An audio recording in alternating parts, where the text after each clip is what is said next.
Bapak, Ibu, saudara-saudara yang terkasih, kita sudah memasuki Kamis Putih.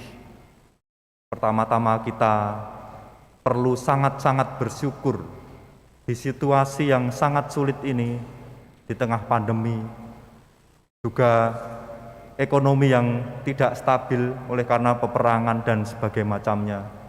Kita bisa berkumpul pada malam hari ini dengan nyaman, dengan pakaian yang indah, putih, bersih, bersama keluarga kita. Maka ini hal yang sungguh berahmat dan kita diajak untuk masuk dalam permenungan yang lebih dalam. Bapak, Ibu, saudara-saudari yang terkasih, saya mengawali permenungan ini dengan sebuah pertanyaan yang mungkin juga sering kita tanyakan dalam hati. Tuhan Yesus, Allah itu Maha Kuasa. Dia menciptakan dunia dan isinya dengan sabda. Kita tahu di dalam kitab Kejadian. Mungkin pernah kita bertanya-tanya dalam hati, jika Tuhan Allah itu sangat berkuasa, Maha Kuasa, kenapa Dia itu mau repot-repot menjadi manusia? Kenapa repot-repot menjadi orang yang miskin sampai mau disalibkan? Bukankah jika Allah sungguh Maha Kuasa, Dia cukup bersabda saja, maka semua terjadi.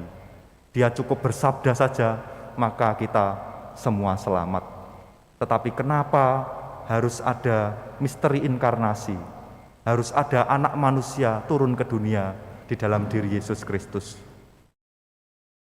Bapak, Ibu, saudara-saudari yang terkasih, ada jawaban yang menarik dari Santo Thomas Aquinas.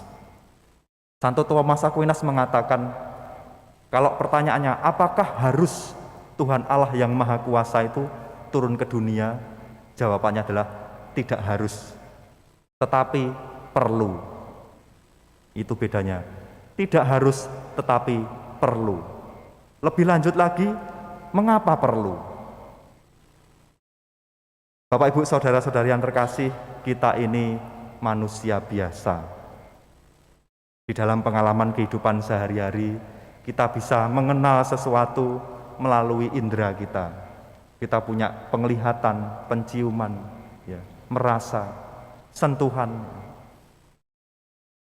Jika kita tidak mengalami langsung sosok pribadi Allah yang Maha Rahim, Allah yang melayani, Allah yang mengampuni, maka tidak akan mengerti. Ambillah contoh ketika kita berhadapan dengan anak kecil. Mungkin Bapak Ibu punya ponakan atau saudara yang masih kecil. Ketika anak kecil itu belum mengenal kita, maka dia akan takut karena tidak mengenal. Tetapi seiring waktu, setiap hari kita jumpai, kita ajak bercanda, kita kenali, kita ajak bermain. Lama-lama anak kecil itu semakin lama semakin mendekat.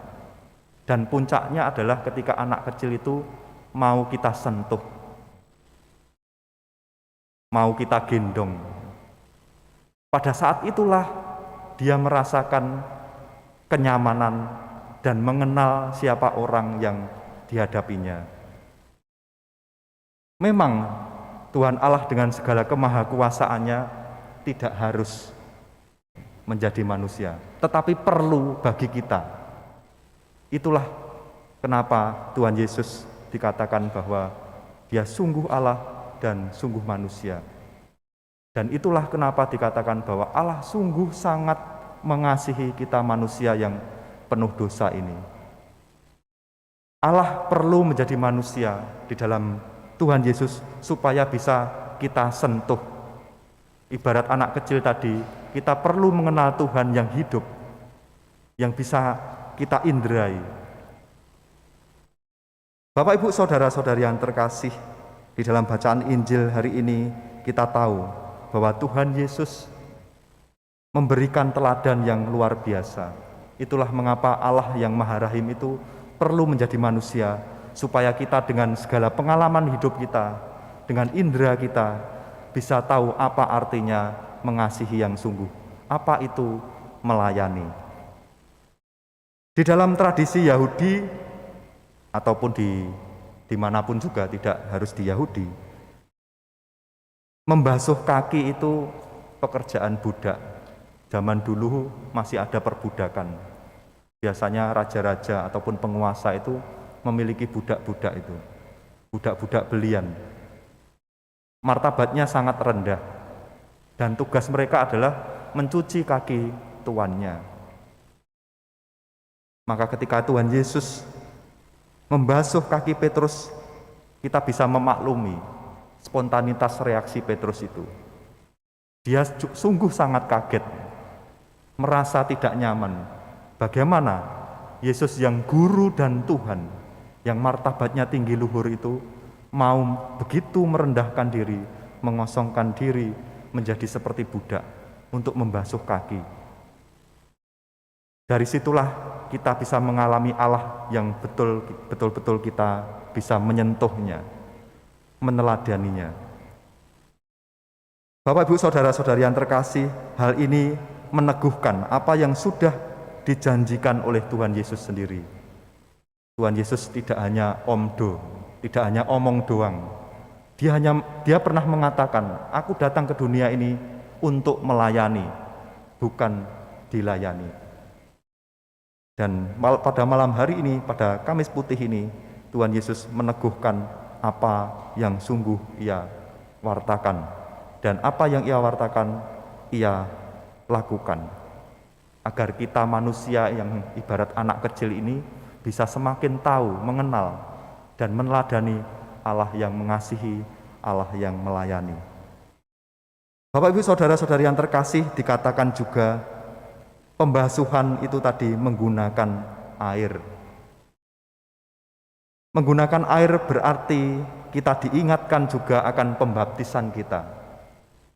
Pembasuhan artinya dibersihkan kembali, dimurnikan kembali, disucikan kembali. Kita diingatkan juga pada pembaptisan kita, di mana kita yang penuh dosa ini, yang tidak pantas dan tidak layak ini, diangkat menjadi anak Allah, anak Tuhan. Sehingga bersama Tuhan Allah, kita bisa mewartakan kerajaan Allah. Saudara-saudara yang terkasih, tidak hanya soal pelayanan, tidak juga diingatkan akan kekudusan, akan pembaptisan, tetapi terlebih di Kamis Putih ini adalah puncak pengorbanan yang sungguh, yang total dari Tuhan Yesus. Dikatakan tadi di dalam bacaan kedua, Yesus mengatakan, inilah tubuhku yang diserahkan bagimu. Perbuatlah ini untuk mengenangkan daku. Tuhan Yesus memberikan tubuhnya sendiri sebagai sarana keselamatan. Di dalam bacaan pertama tadi, bagaimana Allah membebaskan bangsa Israel dengan menyembelih kurban domba. Darahnya diberikan pada pintu-pintu, dagingnya dimakan, supaya ketika maut datang, mereka selamat. Tetapi di bacaan kedua dikatakan, Tuhan Yesus mengorbankan dirinya. Oleh karena itu di dalam Kamis Putih ini, Tuhan menetapkan perjamuan Ekaristi. Bapak, Ibu, saudara-saudari yang terkasih, maka di malam Kamis Putih ini kita semua diajak kembali untuk mengingat panggilan kita sebagai murid-murid Kristus. Menjadi murid berarti harus mengenal gurunya, harus mau menyentuh gurunya dan bersatu dengan gurunya. Semakin lama, semakin hari, semakin serupa dengan gurunya. Kita diberikan teladan untuk melayani sesama. Melayani tidak hanya sebagai formalitas, tidak hanya mencari nama atau gengsi diri, tetapi melayani sungguh dengan hati. Kita sudah ditebus oleh Tuhan. Kita sudah ditebus oleh Tuhan Yesus sehingga kita menjadi kaya. Tuhan Yesus mau menjadi miskin supaya kita menjadi kaya.